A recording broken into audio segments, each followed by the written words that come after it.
વડોદરા શહેરના ગોત્રીના ઇસ્કોન મંદિરમાં ચોરી કરનાર આંતરરાજ્ય ચોરને પોલીસે ઝડપી પાડી તેની પાસેથી સોના ચાંદીના દાગીના અને મોબાઈલ મળી કુલ 20.73 લાખનો મુદ્દામાલ કબજે કર્યો હતો।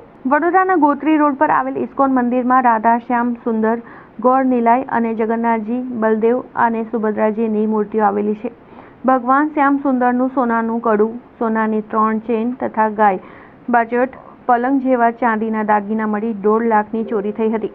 આ દરમિયાન પોલીસને માહિતી મળી હતી કે આરોપીને ખાનગી ટ્રાવેલ્સની બસમાં મહારાષ્ટ્રના નાગપુર જવાનો છે, જેથી પોલીસે નાગપુર પોલીસનો સંપર્ક કર્યો હતો।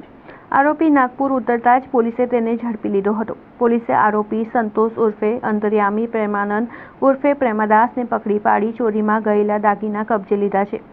પોલીસની તપાસમાં જાણવા મળ્યું હતું કે આરોપી સમગ્ર દેશમાં રેકી કરી મોટા મંદિરોમાંથી ચોરી કરે છે।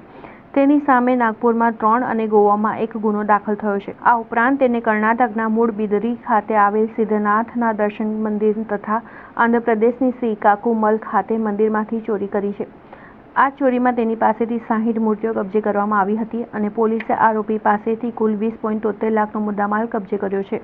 ફેરિયા તરીકે જાય તો એમને પાસે માહિતી વધારે હોય કે કઈ જગ્યા કઈ મંદિર આવેલું છે અને કોણ લોકો મંદિરમાં આવતો જતો હોય, તો આ એમની માનસિકતા ફેરિયાથી પણ અમને ખબર પડી જાય કે ભાઈ મંદિરમાં કેટલી વાર અહીંયા આવ્યો ગયો અને આ બધું રીતે એક પોતાનો જે પ્લાન કરતો હતો, વારંવાર અહીંયા વિઝિટ કરતો અને સાહેબ ચોરી 1.5 લાખની નોંધાયેલી ફરિયાદ પણ 20 લાખનો મુદ્દામાલ મળ્યો છે। આમાં સવારે જ્યારે જે એમના સેવક છે મંદિરના એ જ્યારે ત્યાં પહોંચ્યા અને એ જોયા એકદમથી તો ચોંકી ગયા અને તરત જ પોલીસને બોલાવી અમે લોકોએ on the spot FIR register કરી અમારે આગળની કાર્યવાહી હાથ ધરી।